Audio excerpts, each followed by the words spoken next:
Bonsoir Marine Le Pen. Bonsoir. L'adoption de cette motion de censure aurait été impossible sans les voix du Rassemblement national. C'est une victoire. Est-ce que vous n'avez pas en même temps un sentiment de vertige? Non, je n'ai pas de vertige et je ne considère pas que ce soit une victoire.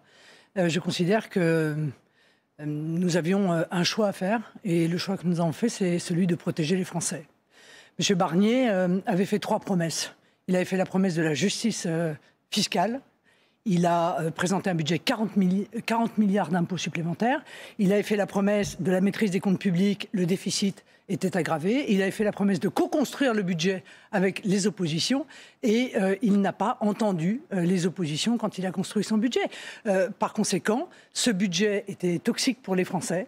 Et la seule solution digne, pour ceux qui ont reçu mandat de les protéger, c'était de s'opposer à ce budget. Vous parlez de dignité. Cet après-midi, vous avez mêlé vos voix à la France insoumise. Des Che Guevaristes de carnaval, dites-vous, dont les idées sont dévastatrices. C'est vous qui avez dit ça cet après-midi. Vous étiez prête à tout, absolument tout, pour renverser le gouvernement de Michel Barnier. Monsieur Boulot, c'est pas de gaieté de cœur que nous avons, comme vous dites, mêlé nos voix. Comme vous dites, les guévaristes, c'est vous. Non mais d'accord, mais enfin, je vous rappelle quand même que dans cet hémicycle, ceux qui ont fait voter les uns pour les autres, c'est la France insoumise, l'extrême gauche, LR et le bloc central, comme on dit, les macronistes. Aujourd'hui est une journée historique, Madame Le Pen. Oui, mais c'était, encore une fois, bisbilles sur des lois, ça arrive. Ça n'est pas de gaieté de cœur. Je vais vous résumer ma pensée avec une phrase d'Henri IV. L'immense amour que je porte à la France m'a toujours tout rendu facile et honorable. J'ai trouvé facile et honorable de défendre les Français, y compris au prix, effectivement, d'être obligé d'additionner mes voix avec la France insoumise. Avec des gens que vous ne trouvez pas très honorables. C'est vous-même qui le dites. Mais bien ça ne vous pose pas de problème. Mais on censure le gouvernement. On censure le gouvernement et au travers de cela, on censure le budget. Pour protéger les Français, M. Boulot, il n'y avait pas d'autre solution que cette solution-là. Encore une fois, je le regrette, M. Barnier, il suffisait qu'il accepte notamment de ne pas désindexer les retraites, de ne pas taper sur les retraités pour que cette situation n'existe pas. Que dites-vous, que répondez-vous à Michel Barnier qui hier affirmait que plus de 17 millions de Français allaient voir leurs impôts augmenter si il n'y avait pas de projet de loi de finances qui était adopté d'ici le 21 décembre prochain, ce qui est un scénario possible? Non. Nos institutions sont en granit, Monsieur Boulot, en granit. Et c'est grâce à Michel Debré et au général de Gaulle. Ça veut dire que, tout à fait évidemment, cette affirmation va être mensongère d'ici quelques jours. Qu'est-ce qui va se passer là? Il va y avoir une loi spéciale qui va permettre une continuité de la vie de la nation, que nous allons voter bien sûr. Et puis il va y avoir la nomination d'un Premier ministre et il va lui-même retravailler à un budget. Et tout à fait évidemment, l'impôt sur le revenu sera indexé sur l'inflation. Et donc, comment en êtes-vous si sûr? Ah mais j'en suis convaincu. J'en suis convaincu, sauf à ce qu'un groupe me dise qu'ils vont volontairement faire payer les Français plus d'impôts sur le revenu. D'un point de vue constitutionnel, ce qui fait foi, c'est une loi organique de 2001. Et cette loi organique de 2001 dit que vous ne devez voter qu'à budget constant, à l'euro constant. Monsieur Boulot, je vais vous dire, tout le catastrophisme qu'on entend depuis 2 jours va mal vieillir. Et il va mal vieillir vite. Parce qu'en réalité, il y a eu d'ailleurs des articles qui sont intervenus pour dire mais oui, évidemment que l'impôt sur le revenu sera indexé sur l'inflation. Il le sera bien avant le mois de mai, qui en réalité est le mois qui nous importe. Et dans le pire des cas, il y aura des remboursements qui seront effectués. Donc faire peur aux Français, encore une fois, n'est pas de bonne politique. Moi, j'ai reçu mandat de les défendre. Moi et mes compagnons, on a reçu mandat de les défendre. On les défend. On considère que s'attaquer aux retraités, s'attaquer aux personnes malades avec le déremboursement des médicaments, s'attaquer aux entreprises au moment où il y a un record historique de défaillance d'entreprises, au moment où le chômage remonte, est une véritable folie. Et faire cela sans faire aucune économie sur le train de vie de l'État, aucune économie, ça n'était évidemment pas admissible. Michel Barnier va quitter Matignon. Mais les propos les plus durs que vous tenez depuis des mois, c'est à l'encontre du chef de l'État, d'Emmanuel Macron. Votre philosophie aujourd'hui, c'est quoi? Il doit se soumettre? Il doit se démettre? Il assumera ses responsabilités, il fera ce que sa raison et sa conscience lui dictent. Mais il est sûr qu'il est le grand responsable de la situation actuelle.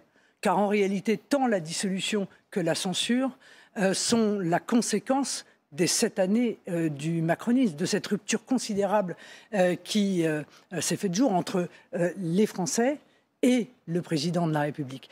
C'est la déconstruction de pans entiers de notre pays qui... C'est aussi la création de 2 millions d'emplois. C'est aussi la création de 2 millions d'emplois. Oui, mais quel emploi, M. Boulot? Non, il n'y avait pas que des emplois précaires, Madame Le Pen. L'immense majorité sont des emplois précaires. Et c'est si vrai, d'ailleurs, et on le voit avec les chiffres qui sont donnés. La précarité généralisée pour tout le monde, ce n'est pas un avenir, ce n'est pas un objectif pour notre pays. Et évidemment, c'est aussi la conséquence de la désindustrialisation dont il est aussi, quoi qu'on en dise le responsable. Le prochain Premier ministre, il faudra que vous l'adoubiez. Est-ce qu'il y a des conditions que vous allez poser en disant un tel ne m'agrée pas, choisissez-en un autre? Monsieur Boulot, on a été depuis le départ constructif et transparent, à la différence de la gauche qui a dit quoi qu'il arrive, on censurera. Ils ont d'ailleurs posé une motion de censure dès la nomination de M. Barnier. Nous n'avons pas fait cela. Nous avons dit nous avons un certain nombre de conditions très minimes. Nous voulons que nos électeurs soient respectés. C'est quand même la moindre des choses. Ils sont 11 millions. Et nous souhaitons que parce qu'ils avec sont... Avec ce monsieur Ciotti. Parce qu'ils sont... Oui, d'accord, mais je crois pouvoir ce soir, en tout cas, parler en nos deux noms. Et deuxièmement, être respecté, ça ne veut pas dire seulement être poli avec eux. Ça veut dire entendre leurs revendications. Parce que dans une démocratie, si l'on n'entend pas 11 millions, alors on ne respecte pas la démocratie. Le programme du Rassemblement national, rien que le programme, tout le programme, ou quelques-unes? Absolument pas. Nous avons présenté un contre-budget. Dans ce contre-budget, nous avons sorti 10 petites mesures, 6 d'économies sur le train de vie de l'État et 4 qui nous apparaissaient inadmissibles, au premier rang desquelles, bien entendu, la désindexation des retraites. Donc, vous voyez qu'on a été très raisonnable. On est vraiment arrivé avec le minimum. Ce minimum, eh bien, semble-t-il, c'était trop pour M. Barnier. Et donc, c'est sur le programme ou les déclarations de ce futur Premier ministre que vous direz pouce en l'air ou pouce en bas? Non, ce Premier ministre va être nommé. Nous le laisserons travailler. Il va retravailler un nouveau budget, parce qu'on ne va pas rester avec le budget de 2024, du coup, pendant des mois. Et nous allons, co-construire, pas seulement avec le Rassemblement national, avec l'ensemble des forces, encore une fois, présentes à l'Assemblée nationale, co-construire un budget qui soit acceptable pour tous. Et c'est ce budget-là qui s'appliquera aux Français. Est-ce que vous dites qu'il faut rendre la parole au peuple? Et rendre la parole au peuple, puisqu'on ne peut pas faire d'élection législative avant le mois de juin prochain, c'est une élection présidentielle anticipée? Mais moi, je ne pousse pas, je ne demande pas la démission d'Emmanuel Macron. Je dis qu'il arrivera un moment où, si on ne prend pas la voie du respect des électeurs et du respect des forces politiques et du respect des élections, eh bien, la pression sur le président de la République sera évidemment de plus en plus forte. Mais c'est lui seul qui aura la décision, le dernier mot. Si il veut que les Français votent à nouveau, avant 2027, ou s'il souhaite à tout prix rester sur le cheval, en quelque sorte. Le Premier ministre démissionnaire, Michel Barnier, laissait entendre très clairement hier que dans votre revirement, dans votre raidissement de position, entrait en ligne de compte votre agenda judiciaire. On rappelle que des réquisitions ont été prises contre vous et que si le tribunal correctionnel de Paris accède à ces réquisitions, vous serez inéligible immédiatement à partir du 31 mars prochain. Est-ce que ça vous a traversé l'esprit? Est-ce que vous dites qu'il faut un chamboule-tout avant que cela éventuellement m'arrive? Je veux dire, non seulement jamais, et je trouve cet argument assez médiocre. Et d'ailleurs, si je n'avais pas voté la censure, probablement, ils auraient dit que c'était à cause des réquisitions. Voilà. Donc, vraiment, il y a d'autres choses à dire sur un moment aussi important que d'essayer de trouver un argument. Mais c'est tellement mieux d'essayer de faire en sorte que ce soit les autres qui soient responsables. Quand, en réalité, il faut le dire, c'est M. Barnier qui est responsable de la situation de ce soir. Merci Marine Le Pen d'avoir accepté notre invitation. Découvrez, ou plutôt redécouvrez, vous le connaissez maintenant, cet hémicycle avec les voix qui se sont portées en faveur de cette motion de censure 331. Lucas Ajdela nous rappelle cette journée que l'on peut qualifier d'historique puisque pour la première fois depuis 1962, un gouvernement a été renversé par les députés. Le résultat est sans surprise, mais il est historique. Majorité requise pour l'adoption de la motion de censure 288. Pour l'adoption 331. La majorité requise étant atteinte, la première motion de censure est adoptée. Pour la première fois depuis 1962, un gouvernement est renversé par l'Assemblée nationale. Le budget de la sécurité sociale est donc rejeté et Michel Barnier est désormais à la tête d'un gouvernement démissionnaire.